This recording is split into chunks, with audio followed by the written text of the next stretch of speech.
Assalamu alaikum. Today we are going to discuss the oogenesis. So first of all, we will see that what is actually oogenesis. So this oogenesis, it is a process of changing of the oogonia to the mature oocyte. Oogonia to mature oocyte. And this process occurs in the female, and it even start before the birth. Okay. So we will start it from the primordial germ cells. So first of all, we must know that what are these primordial germ cells actually. So these primordial germ cells, they are the precursors of gamete. Precursors of gamete. Okay, and they will transmit the genetic information.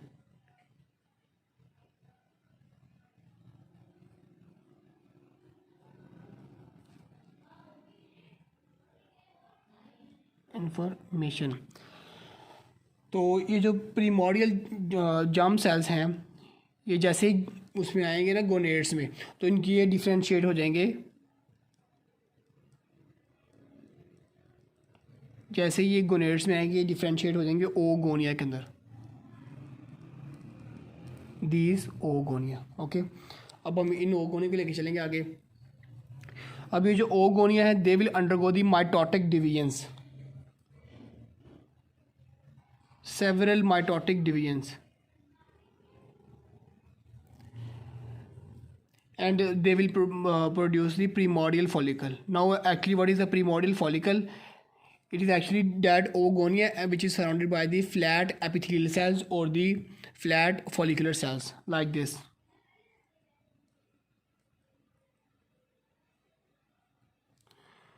So this is the primordial follicle. This one is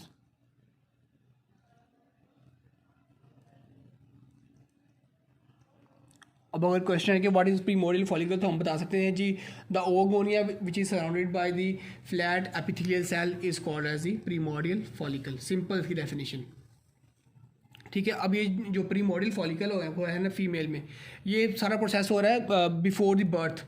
ठीक है ना, अभी जब वो pregnancy के अंदर ही है, अभी वो फीटस की फॉर्म में, और उसमें ये सारा प्रोसेस चल रहा है।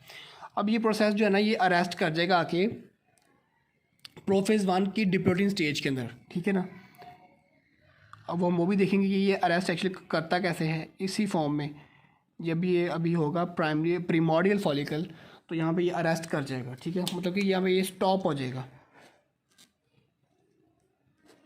यहाँ पे क्या हो गया, ये भी स्टॉप हो गया यहाँ पे। ठीक है, ये अरेस्ट कब तक किया है?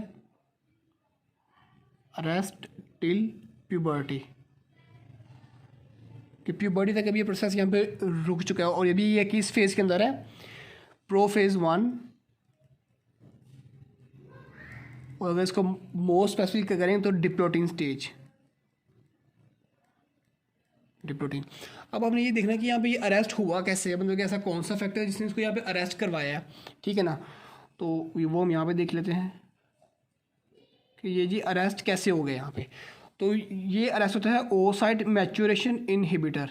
और ये जो oocyte मैच्योरेशन इनहिबिटर है ना, ये एक्चुअली यही सेल्स जिन्होंने इसको सराउंड किया हुआ था ना, ये फॉलिकुलर सेल्स जो थे, इन्हीं से रिलीज हो रहा था, released from the follicular cells. ये जो फॉलिकुलर सेल्स है, यही रिलीज़ करें oocyte मैच्योरेशन इनहिबिटर, और उसी ने इसकी जो है वो मैच्योरेशन को यहाँ पे इनहिबिट करके रखा होता है। अब हम ज़रा यहाँ पे थोड़े से इसके फिगर्स देख लेते हैं, मतलब इसकी अमाउंट कितनी होती है जो ओगोनिया या जो प्रीमोडियल फॉलिकल बन रही है। तो जब फीटस की एज है जी 5th मंथ, जब उसकी एज 5 मंथ है, तो उस टाइम बॉडी में ये इनकी अमाउंट जो प्रीमोडियल फॉलिकल, ये अबाउट 7 मिलियन होते हैं। ठीक है, और उसके बाद 5th मंथ बाद ये डिजेनरेट होना शुरू हो जाते हैं, और एट बर्थ इनकी अमाउंट होती है 2 मिलियन। ओके, और कुछ बुक्स के अंदर ये लिखी हुई है कि 6 लाख से 8 लाख, 6 लाख से 8 लाख, और कुछ बुक्स में इसकी अमाउंट लिखी है 2 मिलियन। ठीक है, और जब प्यूबर्टी आएगी, मतलब जब इन्होंने अपनी जो मैच्योरेशन आगे कंटिन्यू करनी है उस वक्त इनकी अमाउंट रह जाती है सिर्फ 40,000, 40,000। ओके, और इनमें जो ओव्यूलेट करेंगे ना वो जस्ट 500 है, less than 500, not on 500। Okay, ovulate करेंगे लेस देन 500। तो ये कुछ फिगर्स है जो मैंने आपको बताया। ठीक है, अब हम इसको नेक्स्ट कंटिन्यू करते हैं। यहाँ तक जी ये आ गई हमारे पास। अब प्यूबर्टी,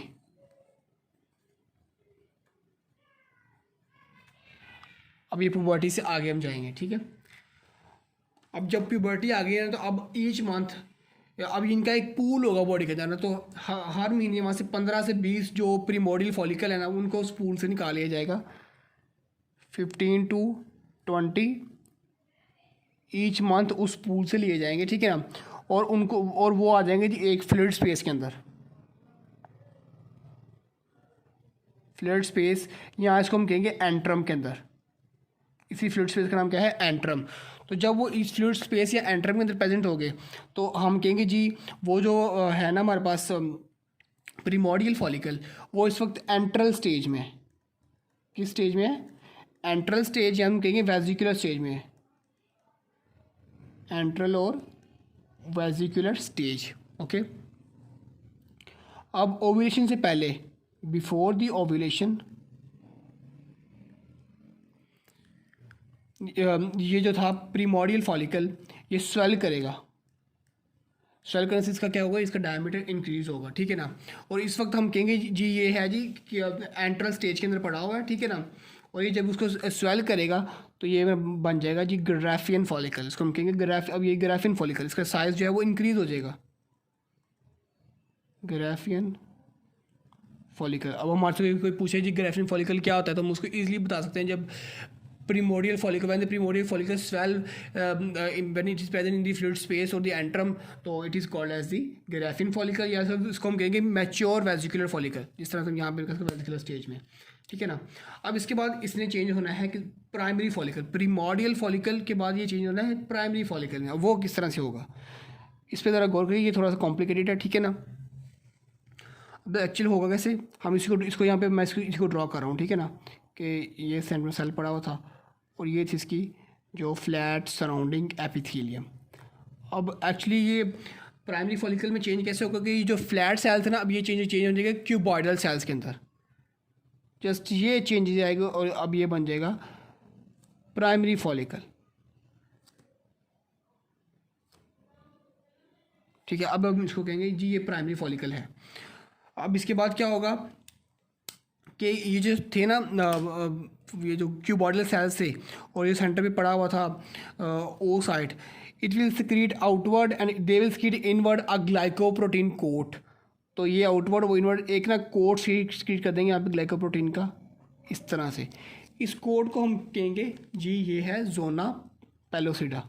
क्या है ये? Zona pellucida. और ये थे क्यूबॉइडल सेल्स, या इसको हम कहेंगे इन क्यूबॉइडल सेल को ग्रेन्युलोसा सेल्स। जब ये फ्लैट थे इसको हम कहते हैं एपिथेलियल सेल्स। अब जब ये क्यूबॉइडल हो गए जिसको हम कहते हैं कि ये ग्रेन्युलोसा सेल्स हैं। अब ये जो ग्रेन्युलोसा सेल्स है ना, इनके बाहर ना एक थीका फॉलिकुलर की लेयर होगी। वो लेयर क्या करेगी? इसको इन क्यूबॉइडल सेल्स को ओवेरियन कनेक्टिव टिश्यू से प्रोटेक्ट करके उनसे सेपरेट करेगी। ठीक है ना, वो यहाँ पे एक इस तरह से लेयर होगी इसके बाहर। किसकी लेयर? थीका फॉलिकल की। ठीक है, ये है जी थीका फॉलिकल। अब क्या होगा after that with the passage of time, ये थीका फॉलिकल की लेयर है ना, ये इनलार्ज करके तो ये दो लेयर्स थीका इंटरना और थीका एक्सटर्ना बन जाएगी। अब हम इसको थीका इंटरना और एक्सटर्ना में देख लेते हैं। इस तरह से ये इनलार्ज करेगी। ठीक है ना, अब हम इसको थोड़ा सा लेबल कर लेते हैं कि ये जो अंदर वाली है ये है जी थीका इंटरना, थीका इंटरना, और बाहर वाली होगी थीका एक्सटर्ना, थीका एक्सटर्ना।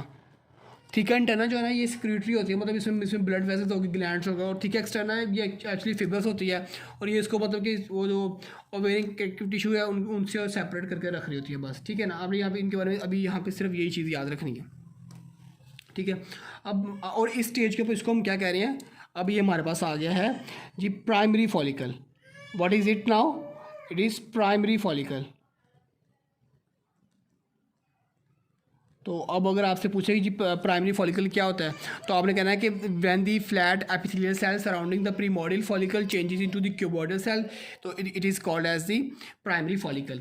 अब फर्दर क्या होगा कि अब ये जो थी ना ग्रेनुलोसा सेल्स, ठीक है ना, इनके अंदर आएगा वो एंट्रल फ्लूइड आएगा और ये स्वेल होना शुरू हो जाएंगे, ठीक है ना। उसके बाद वो जो फ्लूइड है ना ये सारी ज्वाइन होकर एक बड़ी सी कैविटी बना देंगी। वहाँ पे हम देखते हैं इस कैविटी को कि वो किस तरह से बना रही होती हैं। यहाँ पे हम देख लेते हैं इसको, ठीक है ना। तो इस तरह से ये था, इसको सराउंड किया हुआ जी। अब हमारे पास एक जोना पेलोसिडा ने, ठीक है ना, और इसके बाहर पड़े हुए थे हमारे पास ये क्यूबॉइडल सेल्स। रिमेंबर ये इस तरह से थे हमारे पास क्यूबॉइडल सेल्स, जिनको हमने कहा था जी ग्रेनुलोसा सेल्स। अब क्या होगी, ये सारे फील्ड होंगे उसके साथ जो एंट्रल फ्लूइड के साथ फील्ड होंगे पहले ये सारे, फिर ये स्वेल हो गए ना सारे, इस तरह से आपस में कनेक्ट हो जाएंगे, ठीक है, लाइक दिस। और इसको अब इसके किसने सराउंड किया हुआ, ये क्या था हमारे पास थीका की लेयर थी, इस तरह से थीका फॉलिकुली की लेयर थी ऐसे हमारे पास, जिसने इसको भी सराउंड किया हुआ था, ठीक है ना। तो अब इसको हम कहेंगे जी हमारे पास इस स्टेज पे इसको हम कहेंगे ये है जी एंट्रल फॉलिकल है। क्या है ये, एंट्रल फॉलिकल, एंट्रल फॉलिकल। तब हमारे से कोई पूछे जी एंट्रल फॉलिकल क्या, हम उसको बता सकते हैं कि जब ये जो क्यूबॉइडल सेल्स है ये फ्लूइड से फिल होंगे तो ये सारे एक दूसरे ज्वाइन कर लेंगे, सब मर्ज हो जाएंगे, तो उसको हम कहेंगे जी उस स्टेज में ये एंट्रल फॉलिकल है। अब उसके बाद क्या होगा कि कुछ सेल्स जो है ना वो न्यूक्लियस के साथ अटैच रहेंगे और कुछ से सेपरेट होकर यहाँ पे दरमियान में एंट्रल कैविटी बन जाएगी और उसकी साइज़ में भी इंक्रीज़ करेगा। अब हम उसको देखते हैं, ठीक है ना। वो इस तरह से होगा, सेंटर पे ये सेल था, ये जो न्यूक्लियस है, ठीक है ना, इसके सराउंडिंग पे क्या पड़ा हुआ हमारे पास, जोना पेलोसिडा, लाइक दिस। अब ये जो थे ना क्यूबॉइडल सेल्स और ग्रेनुलोसा सेल्स, कुछ ने ना इसके बिल्कुल करीब आ जाएंगे न्यूक्लियस के, ये जो जोना पेलोसिडा के साथ अटैच हो जाएंगे इस तरह से ना, ठीक है ना। और कुछ जो है वो इससे सेपरेट रहेंगे, दूर दूर रहेंगे, लाइक दिस।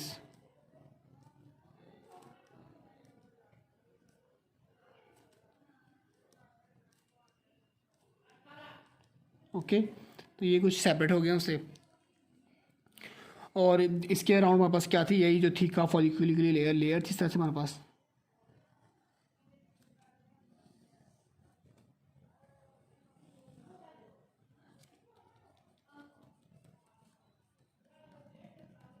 ओके, तो अब ये जिस पॉइंट पे ये अटैच है ना साथ में, इसको हम कहेंगे जी ये है जी क्यूमुलस ओफोरोसिस। क्या कहेंगे इसको, क्यूमुलस ओफोरोसिस। ओके, अब इसके बाद क्या होगी, जो मियोसिस वन यहाँ पे जो अरेस्ट हुई थी, जब ये कंटिन्यू थी यहाँ पे आके अब जी मियोसिस वन कंप्लीट हो जाएगी, मियोसिस वन डन, कि मियोसिस वन यहाँ पे कंप्लीट हो गई है। अब इसके बाद क्या होगा, इसकी डिवीजन हमारे पास आ जाएगा जी secondary oocyte.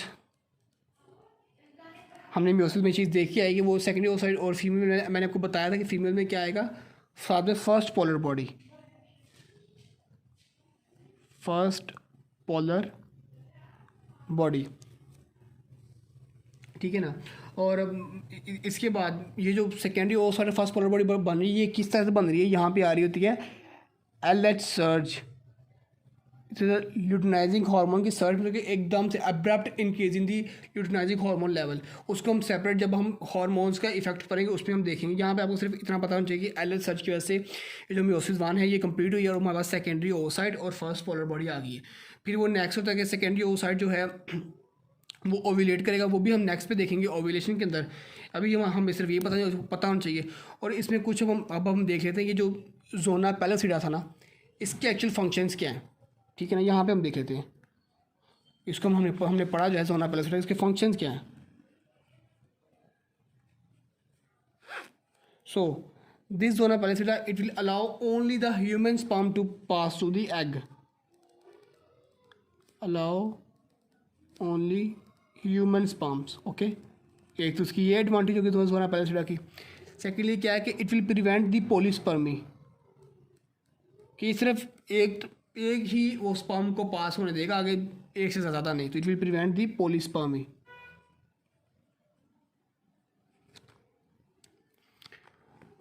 And it is composed of 3 glycoproteins,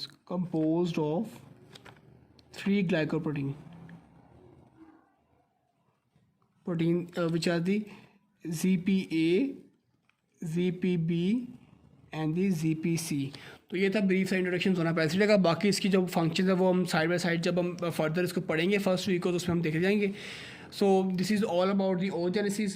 So in the next lecture, now we will see the spermatogenesis and also the hormonal changes which are occurring in this oogenesis, and then further the menstrual cycle and the ovarian cycle.